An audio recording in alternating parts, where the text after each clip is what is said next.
Good morning, everyone. Welcome to our pedagogical week. I wish that everybody is having a very good time. Today, we have a very special event to our English teachers.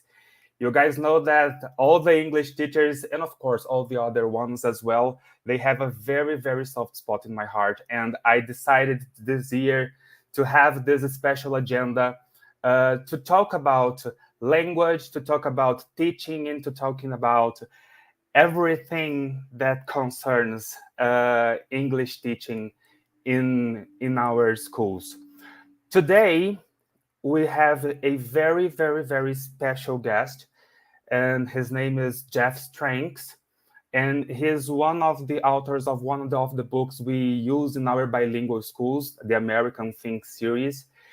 And he also is a Bachelor of Arts and has a master degree in linguistics.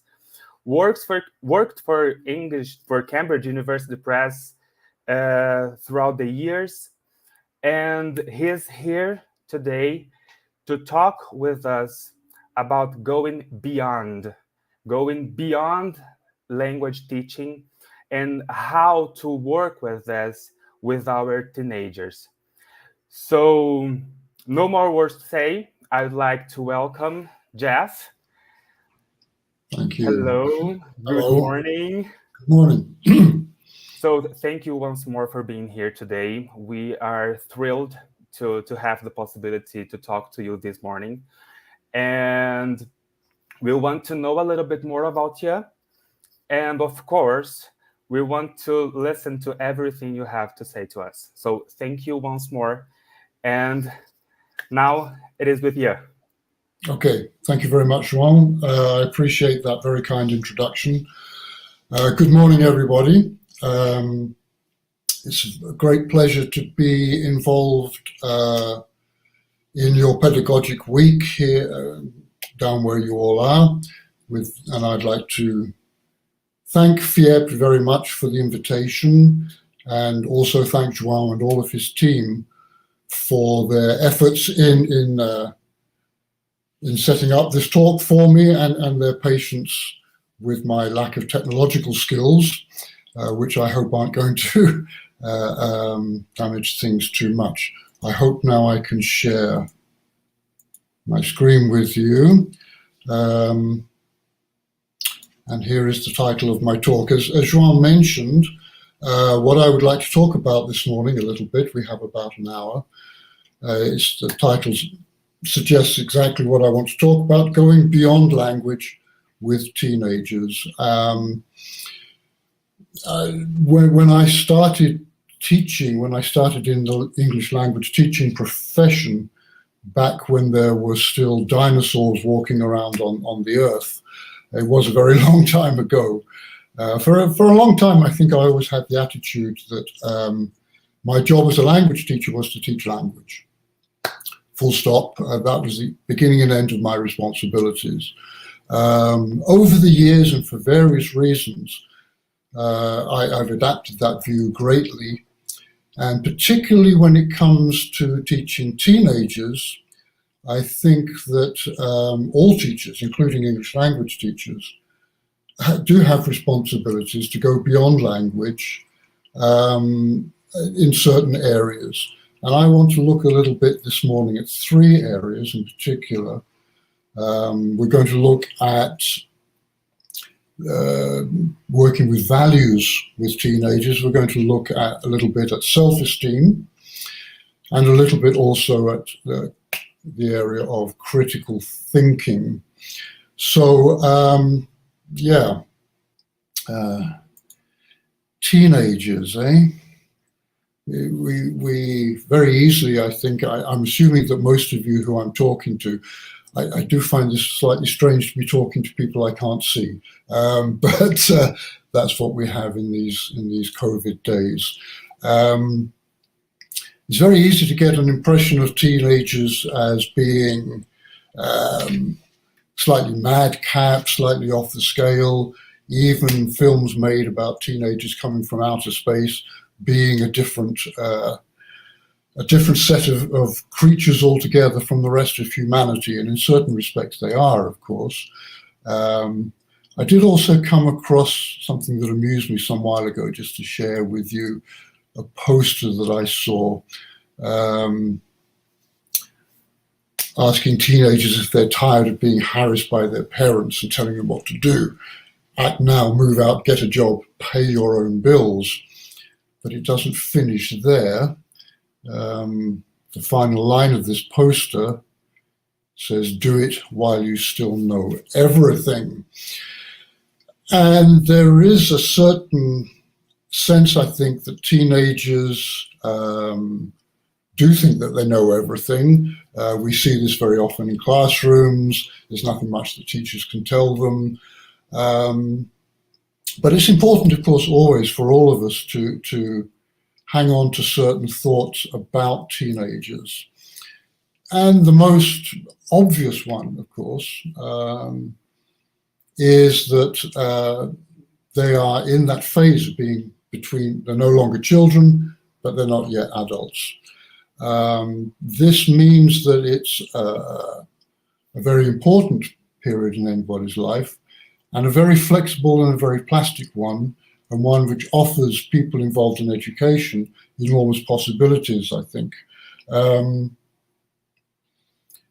I'd like to begin by, I have already begun, but I'd like to move to looking a little bit at some people who've done research into various aspects of teenage life, teenage behavior, and in particular education, which involves teenagers. And I'm going to refer particularly to two people, one from the United States, one from Canada. Well, I'm sorry, that slide has gone all over the place in a rather unexpected way. I apologize for this. This is from a man called Gede, Jay Gede. He's been involved for a long time in looking at,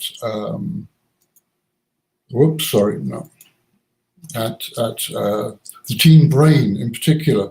And they've done a lot of work looking at how using MRI technology to indicate and to find out that whereas people thought that the human brain was basically fully formed by about the age of 11 or 12, this turns out not to be the case, particularly in terms of what's known as the prefrontal cortex. This is still undergoing development. This is the area of the brain which is heavily involved in decision making. And this is something that we see a lot with teenagers, is that they're very bad at making decisions. But this idea of plasticity in the brain, which is something I'll come back to, Gede says the following. Again, I apologize for the way the slide has come out. I don't like reading aloud too much, but just to make sure it's clear. He says, society should realize that the teen years are a turning point for a life of peaceful citizenship, aggression, or in rare cases, radicalization. It's a turning point which direction people go in all kinds of ways. Across all cultures, adolescents are the most vulnerable to being recruited as soldiers and terrorists, as well as the most likely to be influenced to become teachers and engineers. So we've got some key words there, things like it's a turning point. Teenagers are vulnerable. They can be recruited, they can be influenced. The brain is still evolving in many ways. And I'd like in the rest of this talk to try and indicate some things about how when we're teaching English, in the activities that we do with teenagers, we can bring some of these ideas to bear. Now I'd like to refer to another person working in the area of education, particularly with teenagers, but not exclusively, a man called Kieran Egan, who works in Canada. He spent his life, he set up teams of people around the world to look at, what do I say, children? People between the ages of 4 or 5 to up until about 18, 19.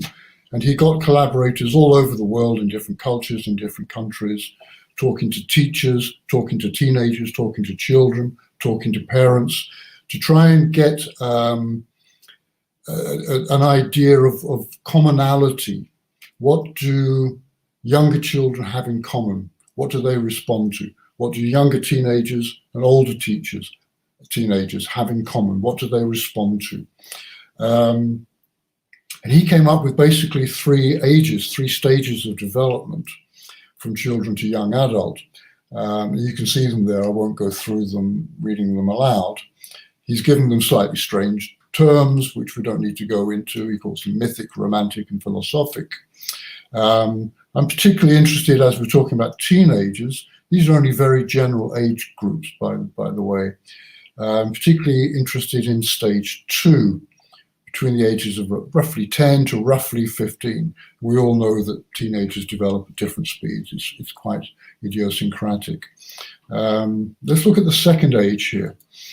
And Kieran Egan suggests that there are certain facets about teenagers and teenage life in this particular age group which go across cultures, they go across languages, they go across countries.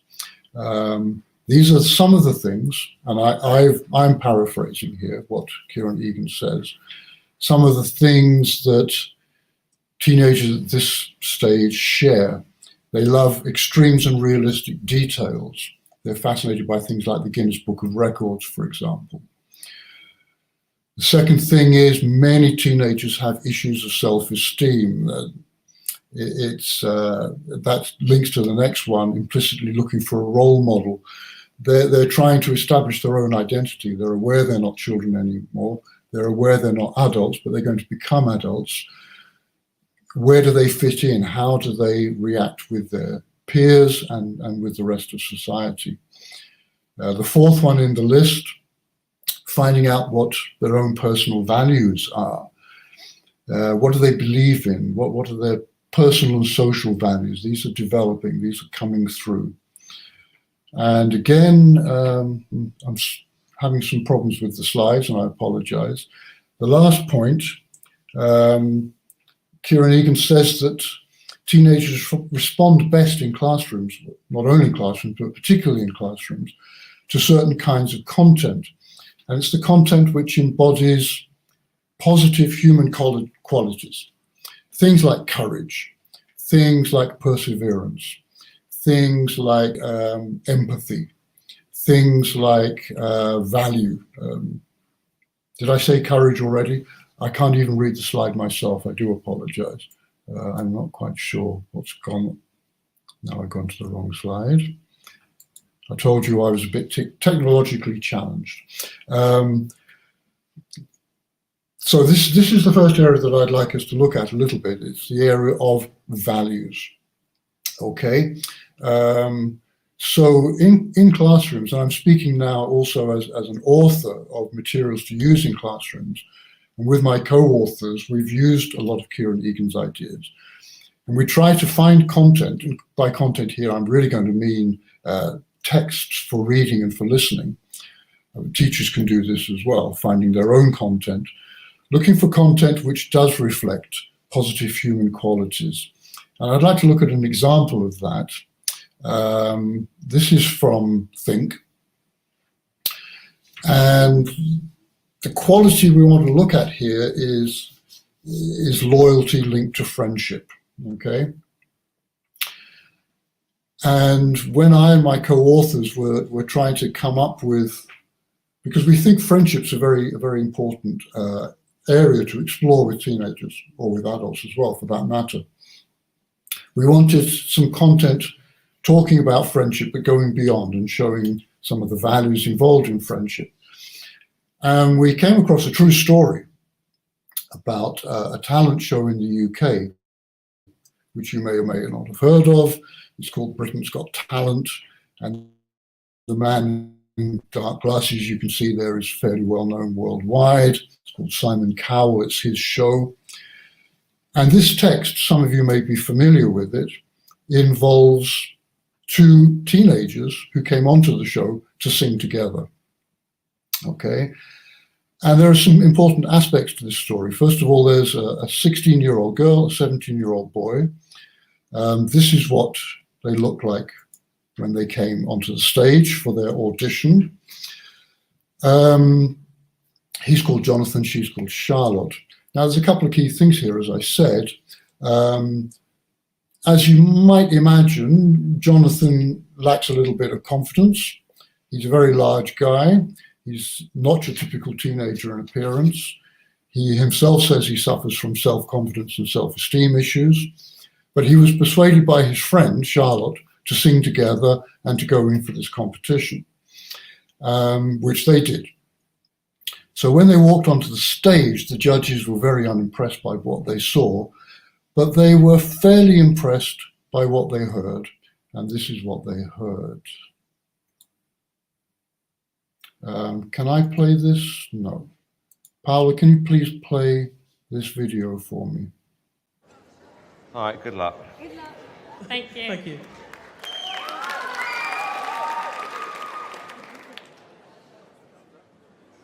Here we go.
Okay, so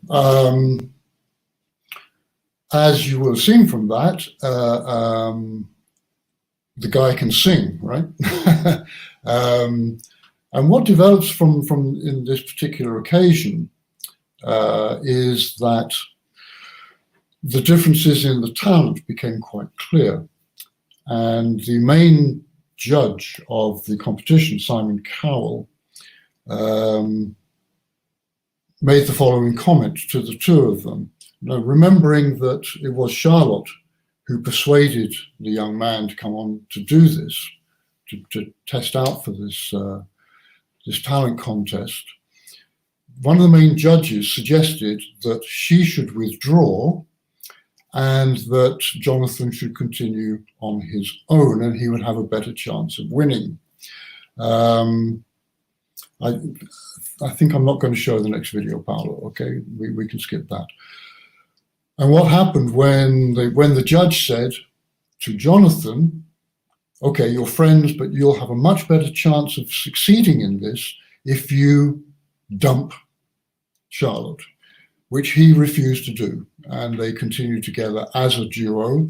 They didn't win the competition, they came second, but in fact, they got a recording contract.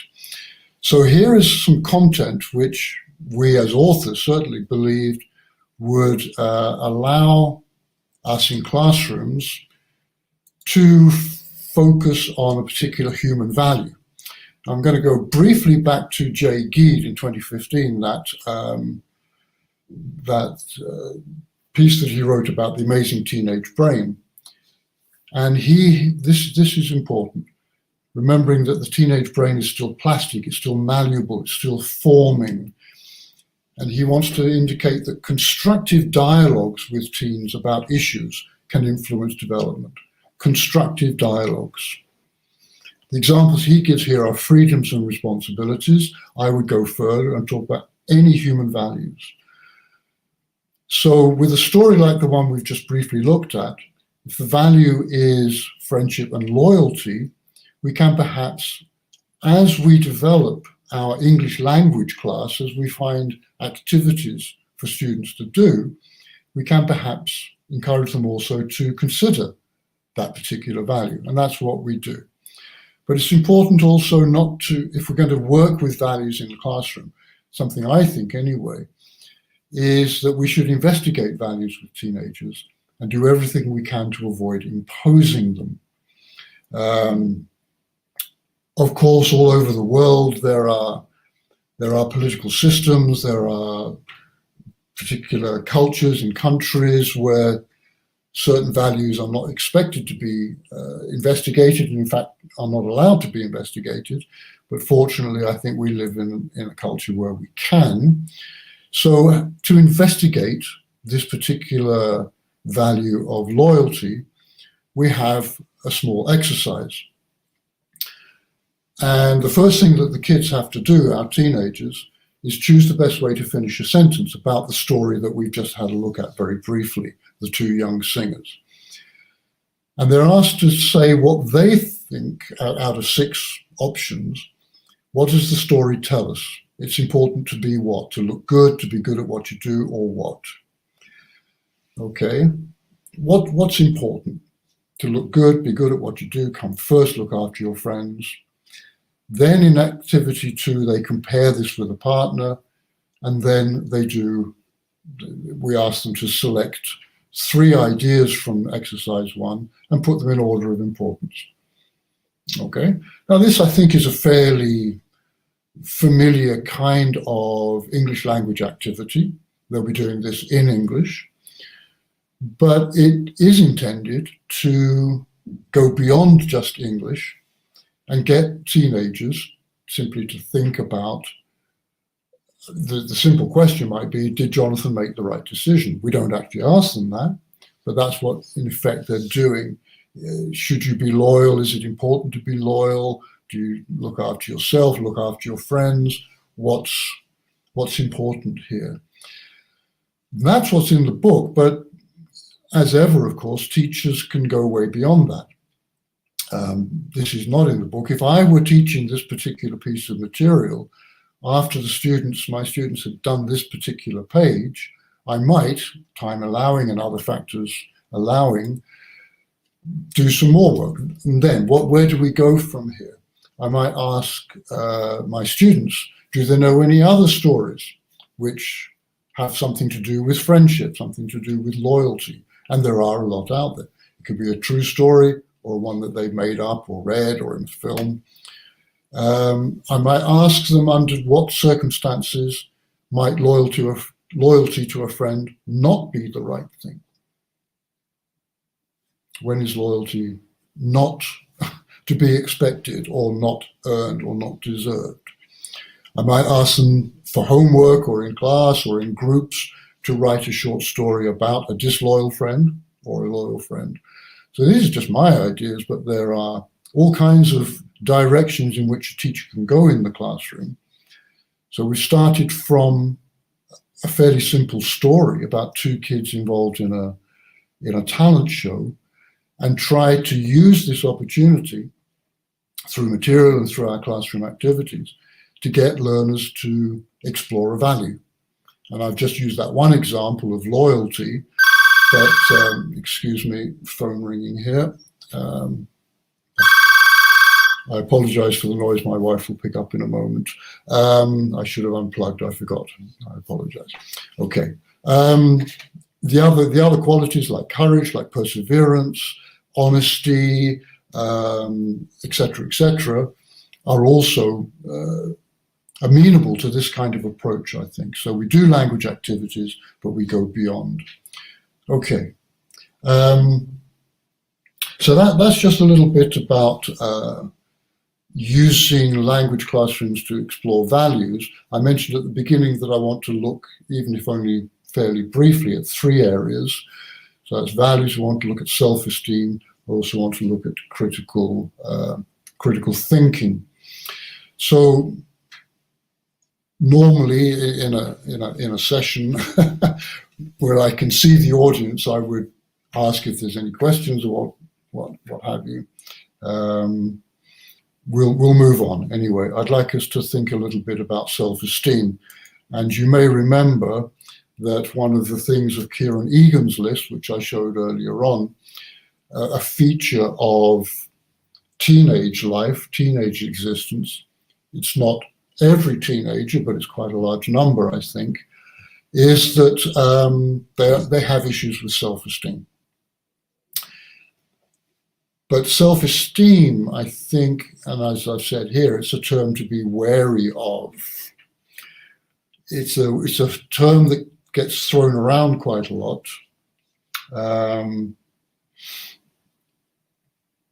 I put here I'd like you to have a look, those of you watching the session, which if any of these you agree with. Self-esteem, A, B, C, D.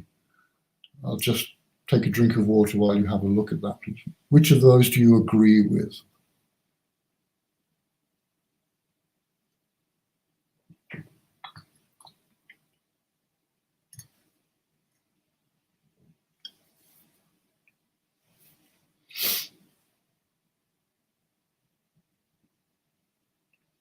Okay. Talking very briefly about this, for me anyway, the one that stands out as something I would agree with is B. Self-esteem is feeling comfortable in your own skin. That, you know, I know who I am and I'm okay with that. Not everybody likes me, that's okay, etc., etc. You know? It's being comfortable in your own skin. The others, A, does being really good at something bring self-esteem? It can, I imagine, but not necessarily. That's rather like C, does self-esteem derive from being successful? I think we can all think of very successful people who have issues of self-esteem or had issues of self-esteem. So there's not a direct link there between kind of like professional, personal, financial success and your own self-esteem. The very iffy one is D, self-esteem can be boosted by praise from other people. I think that is a highly questionable statement. A guy called Maslow, who I'm sure you've heard of, he talked a little bit about self-esteem and he came up with a division. He talks about contingent self-esteem and non-contingent. Contingent self-esteem would be where you depend on the comments of others to develop your self-esteem.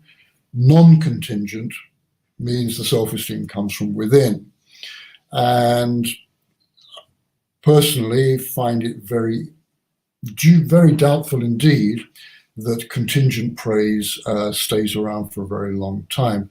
And there have been lots of things have been done in educational settings trying to work with self-esteem, and it's usually come down to this kind of thing: efforts to get learners to increase their own self-esteem,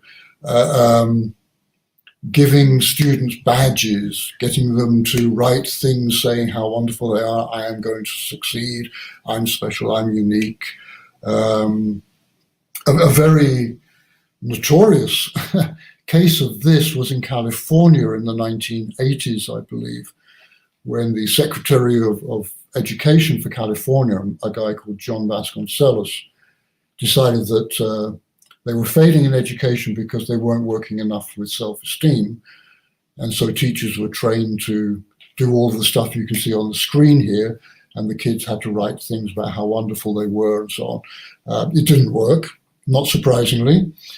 Giving somebody a badge that just says you tried isn't really going to do much to develop, certainly not their non-contingent self-esteem. So how can we work with self-esteem? And again, I'd like to refer to some people who've done a lot of research into this area, and these two people called Crocker and Carnevale. And I'll give you a moment to read this quote.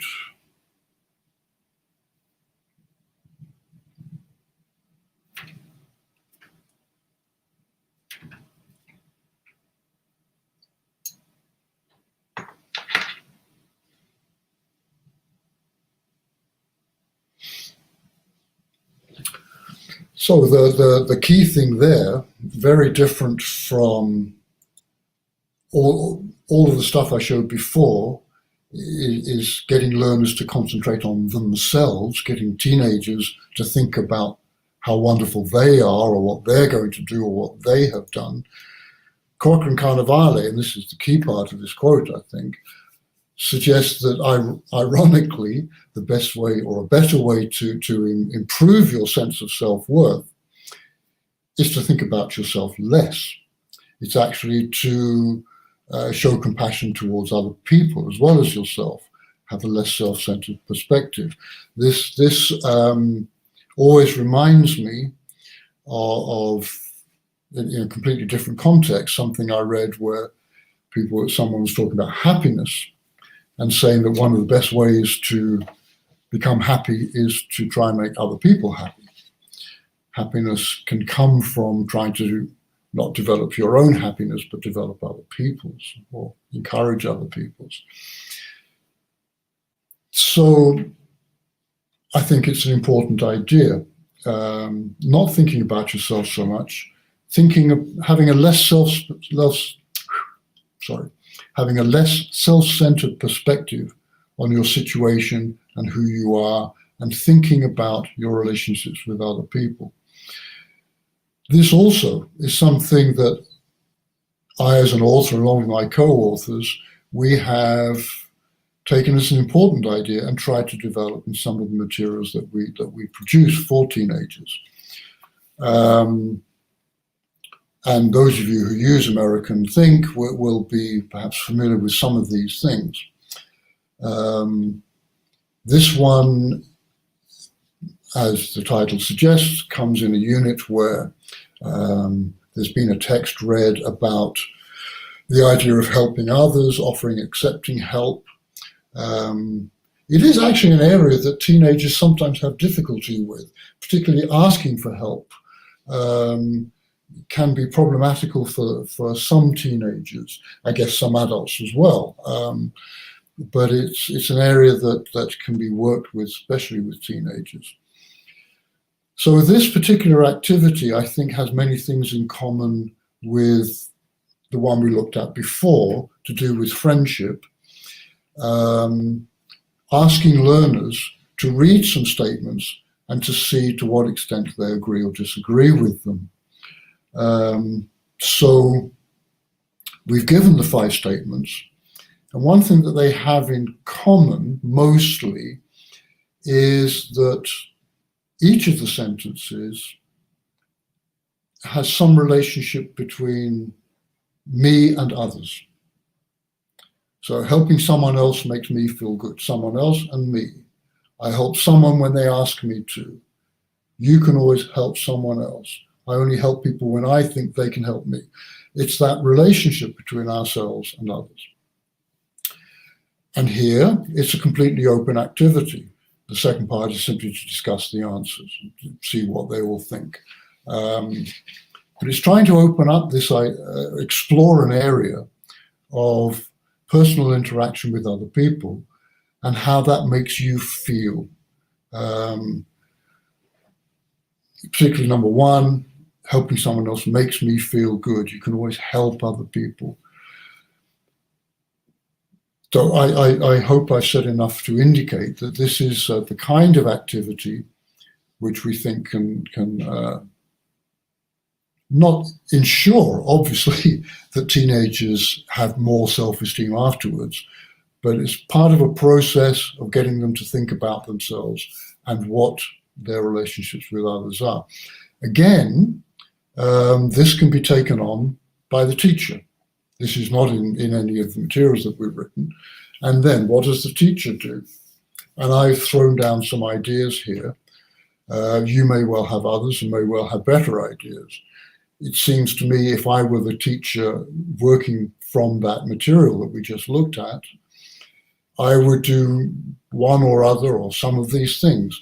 We could ask our teenagers, our students, to list some professions that involve helping other people, which are many, of course. The obvious ones being things like doctors and nurses, but also people like lawyers, people like the police. They don't always help other people, but that's the intention. Teachers, etc., etc. So they come up with their list. We could investigate why people do or do not become members of those professions. Some people become doctors just because they think they can have an interesting, successful career and make good money. Okay. But it may be also partly a drive to become a contributing member of society. We could look at, this is the third point, telling other people about films, TV shows, books, anything that they're familiar with, which involves this idea of helping other people. Again, a possible idea, write a story in the first person about someone who helps other people in a difficult situation. And I specified there in the first person because it would be interesting, I think, for the teenager, even if the person in their story is not actually them, they put themselves in the position of somebody and they talk about and think about what it's like to help other people, what the problems are, what the satisfaction might be, and so on. So we can explore these areas. And, you know, homework, writing the story, would be a useful thing to do, I think, to work with this area. And actually, of course, we're also talking about values still. There's not a clear distinction, I think, between exploration of values and self-esteem. I think they're very closely linked. Okay. That's all I want to say at the moment. We're getting a little short on time. All I'm going to say about self-esteem, I'd like finally to look at the area of critical thinking. This is a piece of terminology which is relatively new for me. I'm fairly sure that something like 15, 20 years ago, it was not really on my radar, but it's become, if you like, a well-known phrase, a well-known catchword in the last couple of decades. And it's become that, I think, very much because of advances in technology, in particular the changing world that we live in, and with things like social media, and the importance of critical thinking. And I think I would want to stress here, I've got a couple of quotes which maybe you're reading, and that's fine. The term critical thinking can be a little bit misleading. It seems to suggest that people are using their thinking in order to criticize other people. Well, it's not that. Any more than in that phrase in the United States, critical race theory. It's not criticizing people about things. Critical actually here has much more an idea of being analytical, of looking at facts, looking at ideas, and being able to evaluate and analyze them. And I'll pick up on that a little more in a moment. I've put a couple of quotes here about critical thinking. As you would have realized already, I'm somebody who really likes quotes. Critical thinking involving a striving for understanding, the ability to evaluate information, draw conclusions. The second one suggesting it's about our ability to not just accept what other people say, to question statements made by others, to make connections, make our own educated judgments, and so on. These quotations, by the way, I've put the link there where I got them from. It's from the Cambridge University Press site. I'm not employed by Cambridge University Press. I've written work for them, including Think, but they don't employ me, okay? So I'm not pushing an employer here. But they do have some excellent resources. And if you're interested in the area of critical thinking that we're going to look at a bit, I would encourage you to go to cambridge.org, and from there you'll find your way to ELT, English Language Teaching, and you're going to find an enormous amount of really, really, really useful information and resources.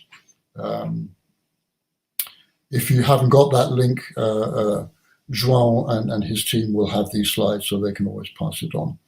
Anyway, critical thinking, a lot of it refers to this particular taxonomy, which was put together by someone called Bloom many years ago.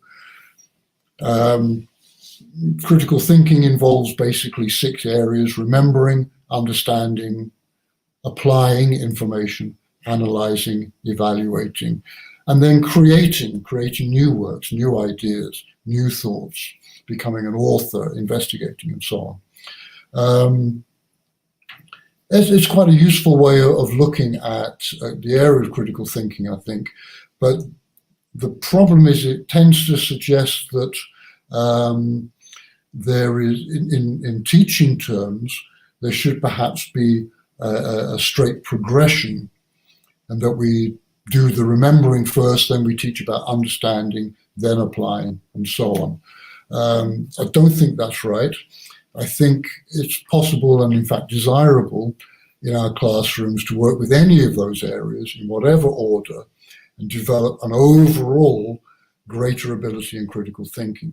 So 1 or 2 examples of this perhaps as well. I think it's possible also to look at critical thinking in terms of kind of like sub-skills.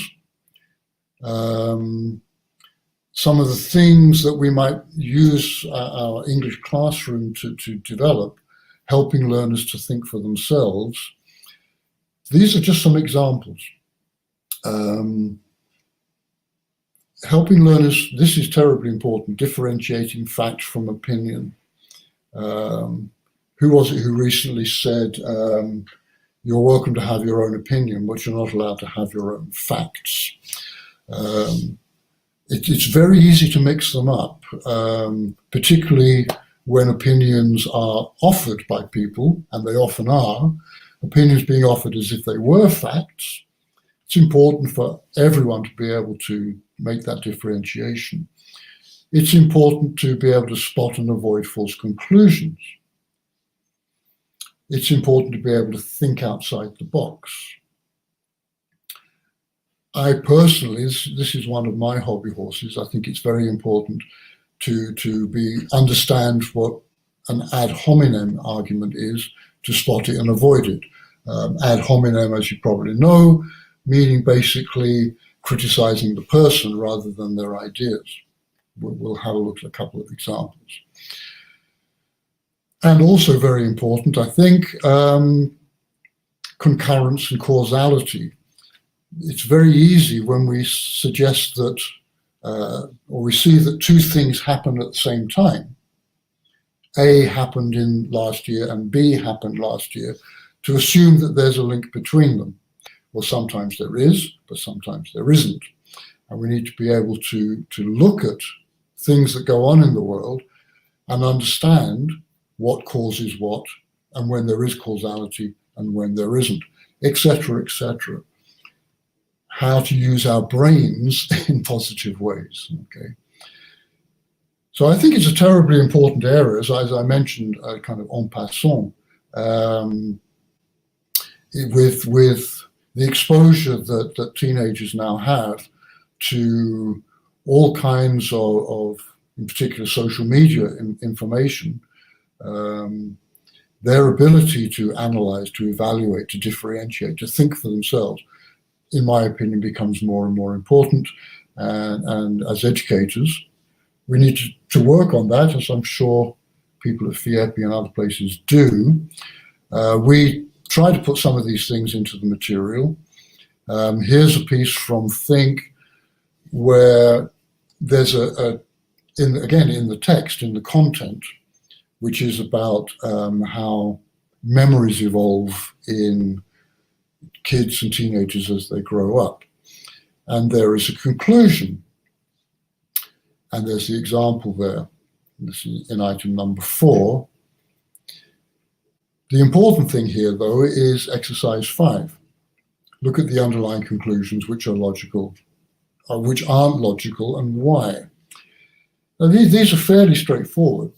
But again, I mean, if we look at the first one, some Bradley Cooper films are brilliant. He's in Limitless. It must be a good film. Of course, that isn't a logical conclusion. Most of them aren't. It's only the last one which is. So we're getting learners to do, if you like, a little reading exercise. They're practicing English by reading and thinking about it. But there's a particular objective in this, which is small scale, but to help them realize sometimes that what looks like a logical conclusion actually isn't. We might look at number 3. Apples are very healthy fruit. I often eat apples, therefore I have a healthy diet. That's not entirely true, obviously. But it's the kind of thinking that can easily get developed, and we need to discourage, shall we say. Okay. I mentioned the ad hominem fallacy. We also work on this because it is quite an important area of thinking, and we see it all over the place. The example we give here in our little text, a man complains to the police about his noisy neighbors. And the neighbors say, well, of course he's going to complain because he's a grumpy man and he always complains about things. So what they're saying is his personality means his complaint isn't valid. He's a person who complains. He's always grumpy. Therefore, his complaint is not a valid complaint. And that, of course, is not true. This particular piece follows some texts that the students read about miscarriages of justice. So that's why they're asked to look back at the texts. So exploration of this area. Number 2 there, examples you can come up with of people who often unfairly find themselves victims of the ad hominem fallacy.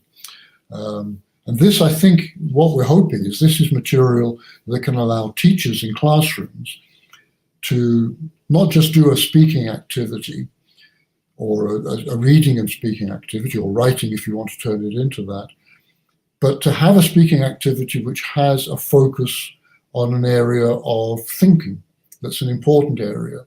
It also, frankly, for me, links us back to values as well. If it's unfair to criticize people because of the way they look rather than what they do or what they say, well, that's part of human values as well. So all of these things link up together. Okay. I think we're, yeah. With critical thinking, I'd like to round this little bit up by mentioning the importance of teacher attitude and teacher questioning. It's always the case, of course, that if teachers themselves are interested in critical thinking, if they display critical thinking, this will very likely rub off. We as teachers, and I know I'm preaching to the converted, so I apologize in advance, but we as teachers are role models, and the way that we behave and the values that we hold and the kinds of questions that we ask will have an effect, if not on all of our students, then on many of them. So I would like to suggest that we as teachers can do things like trying to ask open rather than closed questions. Closed questions being where the answer is just yes or no or a fact. Asking open questions, which what do you think about? Why do you think? Yeah? Asking questions that encourage students to reflect, to analyze, to not just answer about the facts in a text that they've read or listened to, but ask them to well, yeah, as it says, analyze things a little bit. Asking questions requiring learners to justify earlier responses. These are the things that teachers can do and more. Again, you might like to look at the Cambridge site that I mentioned. It's very good. And has more examples of the kinds of attitudes and questionings that teachers can employ in classrooms. And we can look back at Bloom's taxonomy as well. And now I think I'm going to wrap up my talk by saying the following thing. One of the, again, the phrases coming into English language teaching in various areas of education these days is something called life competencies. And life competencies is kind of like a summation of those three areas that I've been talking about and more. This again is from the Cambridge site. The world's changing fast. We need to prepare our students with the skills and experiences that go beyond simply learning an additional language. They also use the word beyond. I'm still a great believer that having an additional language, particularly English, but because it's so worldwide, but not exclusively, the mere fact of speaking more than one language is a very life-enhancing thing. It's a very expanding thing. So allowing learners to have, to whatever degree of competence, an additional language, be it English, be it Spanish, be it whatever, is already just a wonderful thing to equip students with. But as I hope I suggested, we can do things in classrooms, in our language lessons, which go beyond that and help learners, particularly teenagers, because it's such an important part of their lives, to develop more. And this is a little plug, in our next edition of Think, which will be coming out sometime this year, we actually are going to work on life competencies with videos. This is an example page, and it's going to kind of bring together thinking and values and self-esteem and many other aspects as well. I'm aware that it's now 11 o'clock, so my time is up, and I'd like to, again, thank you all for listening. It's such a strange feeling sitting here, and I can't see anybody who's listening to me. So I've just been assuming that people are listening to me. Thank you very much. If you would like to contact me, that's my email address. Please do have a look at the Cambridge site if there's been anything in my talk that's interested you, you'd like to follow up. It's a very, very good resource. Thank you very much indeed again to FIEB for inviting me, and I hope that, as my great hero Leonard Cohen once said, I hope that I haven't wasted your time. Thank you very much indeed.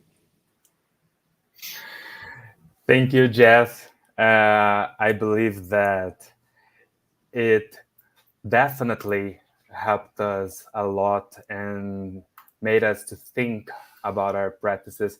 I just would like to say something. When you talk about critical thinking, we talk about critical thinking a lot, and I truly believe that is at the forefront of learning, as it aids students reflect and understand their points of view. This skill helps the students figure out on how to make sense of the world, based on personal skill, personal observation, and understanding, as it enhances creativity and curiosity, as it promotes self-assertion and self-reflection, as it nurtures problem solvers and also innovators. And these are our pillars in our methodology at Colégio SESI. Great. So this is really, really nice when you talk about critical thinking, and we can relate it to our practice. This is really, really, really nice. I don't know if any of our viewers would like to make any questions to Jeff. We have some comments in here when we were talking about attacking persons, that fallacy of attacking the person, but there is no other questions in here at the comments. Yeah, I'm just having a quick look. Yeah. Definitely, you did a great job. So there is no question. So it's perfect. Okay. It's really perfect. But So thank you. Yeah, no, if anybody does have questions, or if you get things, you've got my email. I'm be more than happy to try and reply to anybody if they'd like to. But yeah. Yeah, thank you. And we really appreciate your availability to be here today, and also this, like, opening this channel for us to contact you, considering that we use one of our books in our schools. So it's been such a great time. I would like you to thank you once more for being here. And of course, to thank all of the teachers that are there on the other side of the screen watching us. Yeah. It was really nice, really nice. And guys, we will continue with our pedagogical week schedule. We really hope that you enjoyed this moment, and like any other moment that you need to talk to us here at the education department, please feel free to do so. And Jeff, any final words you'd like to share with us? Well, I would like again to say thank you. And I was just here thinking how strange it is to give talks in this way. I've got my fingers crossed, obviously, like the rest of the world, that things are going to start freeing up, and I'm looking forward, if we can ever work it out, to coming down and seeing you guys and meeting some of the teachers and perhaps giving another talk, or supporting people using it. It would be great to do something face to face. Let's hope maybe that can happen. Thank you, João. We'll sure do it anytime soon. So guys, thank you, and thank you once more, Jeff. We see you in our other events. Take care. Bye-bye. You too. Bye-bye.